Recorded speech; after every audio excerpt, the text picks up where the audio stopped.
Fortnite has changed so much over time. So proud of you guys. It even made it in YouTube Rewind. Even through all the changes Fortnite's undergone, there's still some room for it to grow. And I wouldn't really say a number is because trust me when I say, there's still a lot of people playing the game. We didn't really go anywhere. But we here at Top 5 Gaming feel that these top 10 things may just be what Fortnite needs going into 2020. All right, well, let's just get down to it and use that code, T5G, baby. Number 10, custom skins. If there's one thing that would be amazing for Fortnite to have, it would be custom skins. And this could be in a ton of different forms. Epic could add a character creator when you first boot into the game in 2020, when you change features and stuff to make your own custom default skin. Kind of like GTA Online or something. Or Epic can make it so you can download and make your own modded skins, like that Spider-Man mod we got a year or two ago. Imagine a marketplace like the Steam Workshop, where you could upload and download custom skins and wraps and stuff like that to use in matches. Now that would be crazy. I mean, obviously Epic would never do custom skins because they need to make money, of course, but Fortnite is a free game, so Epic makes all of its profits from V-Bucks and other sources, and we're not exactly gonna buy V-Bucks if there's a Steam Workshop kind of deal going on.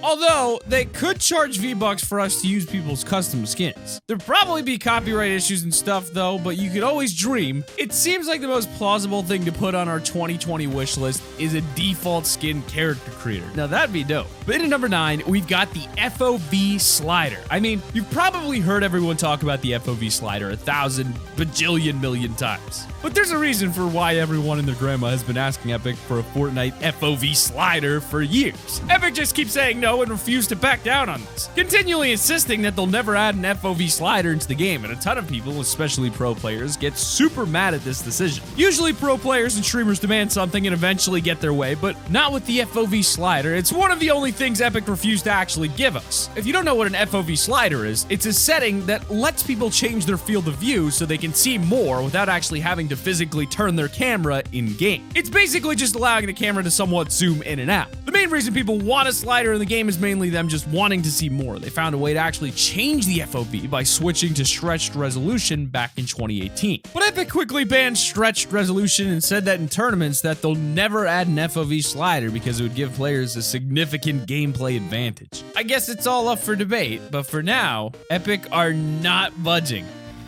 Number 8, more mobility in the game.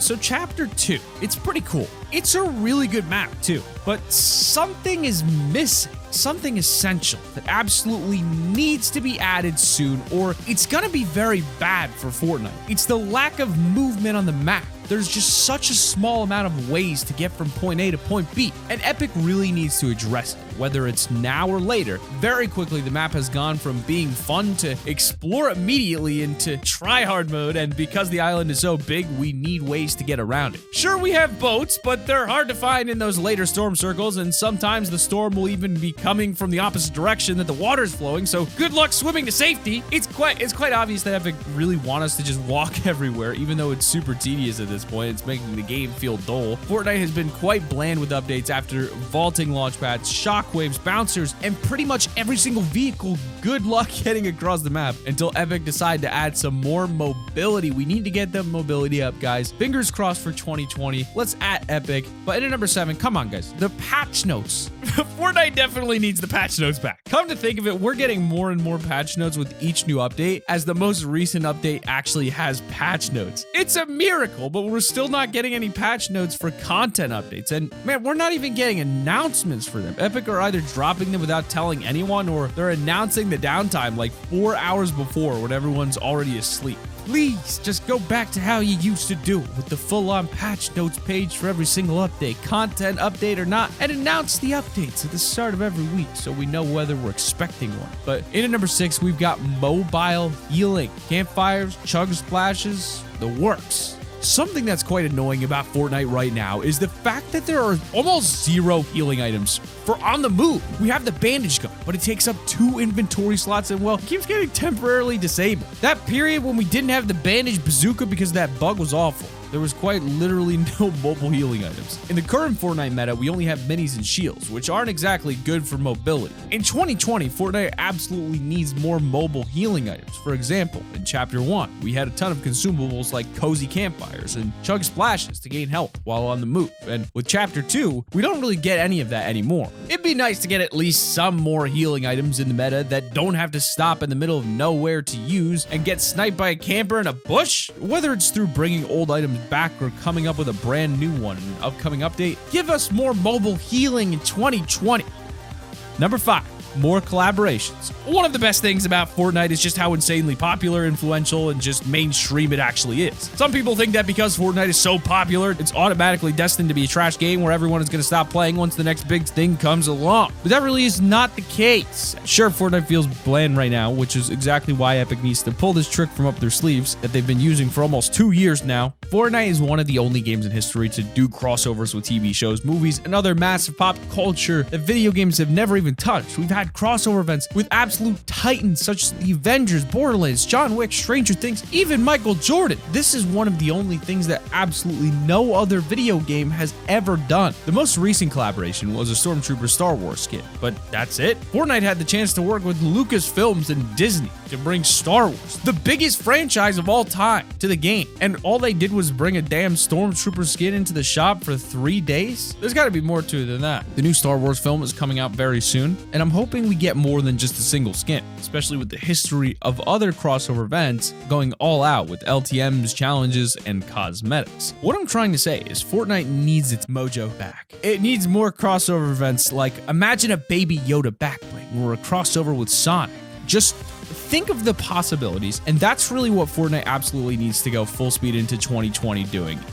But in at number 4, we've got the separate loot pools. Fortnite in 2020 should separate the loot pools between competitive playlists like Arena and tournaments, and default casual playlists so that the pro players get more tryhard and typical items, and casual playlists get the more fun, wacky items that Fortnite's known for. This would work amazingly because pro players would be able to provide input on new items, and Epic could actually change it so the rest of us don't suffer because of the soccer skins, and we can just have fun. And if we get annoyed of the wacky items, just load it into competitive match and go try hard. It seems like a cool way to deal with things. A good example of a game separating things between casual and competitive is CSGO, where they separate their maps. Valve handpicked the most balanced maps from casual using win strats and player feedback, and make the most balanced and fair maps be usable in tournaments and competitive games. It's pretty nuts. I mean, imagine if Epic did the same thing, but with weapons or items or vehicles. We'd have to see it in action to find out if it'll work or not, but it might mean we get weekly updates back without Epic having to worry about balancing as much as they usually do nowadays.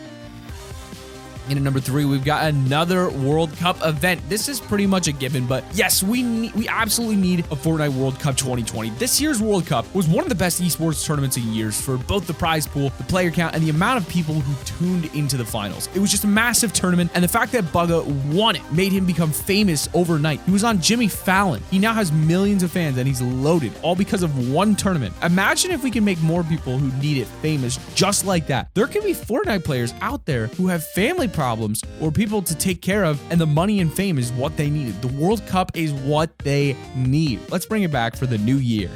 Number 2 is to increase the loot pool. It's pretty basic, but we have to increase the Fortnite loot pool. Right now, there's just way too little amounts of items in the meta to keep the game fresh and feeling new. I mean, the only brand new item we've got is the harpoon gun, which is literally just an overpowered fishing rod. It's not even that refreshing. A Christmas update is coming as well as 2020, which is why the loot pool increasing is pretty much guaranteed, but it is exactly what Fortnite needs, or it might be on the brink of losing its crown. And we don't want that. Come on, Epic. We've cranked our 90s long enough, so it's time to crank out those updates. They don't even have to make new weapons. Like, they can just bring back old weapons and items from Chapter 1 to beef up the loot pool. Also, they got to change the RPG spawn rates. Come on, Epic. Honorable mention number 1 is custom reticles. Wouldn't custom reticles be cool in Fortnite? In CSGO, you can change your reticle to whatever you want, like a dot or square. You can edit the outline, the shape, the color, the size. It's pretty nuts. If we got something like that in Fortnite, everyone would be able to tailor their settings even more towards their personal play styles. It's unfortunate that this will likely never be added, but I hear Epic are always looking for suggestions, so here I am suggesting it. Custom reticles, please. But in number 1, the mouse and keyboard edit edit sensitivity. Almost every single PC game has an option to change the mouse and keyboard sensitivity, and so does Fortnite. You can change your mouse sensitivity and also your controller sensitivity if you have that plugged in. But you can change your controller edit sensitivity in the settings and not the mouse and keyboard edit sensitivity. So Fortnite needs to add the ability to change the sensitivity of editing on a mouse and keyboard, because controllers got the option months ago. In a blog post, Epic confirmed that they were looking into it by saying, we're currently exploring an option that would allow KBM players to adjust, build, and edit sensitivity. So I guess I'll be seeing you in 2020. Edit option? No. But hey, you can't click off the video just yet. You got to check out this other video we just uploaded on the channel right here. Go show it some love. And also, we got something special coming up very, very soon for you guys for the holiday season. Are you guys excited for Christmas? Let me know in the comment section below. And keep it here on Top 5 Gaming.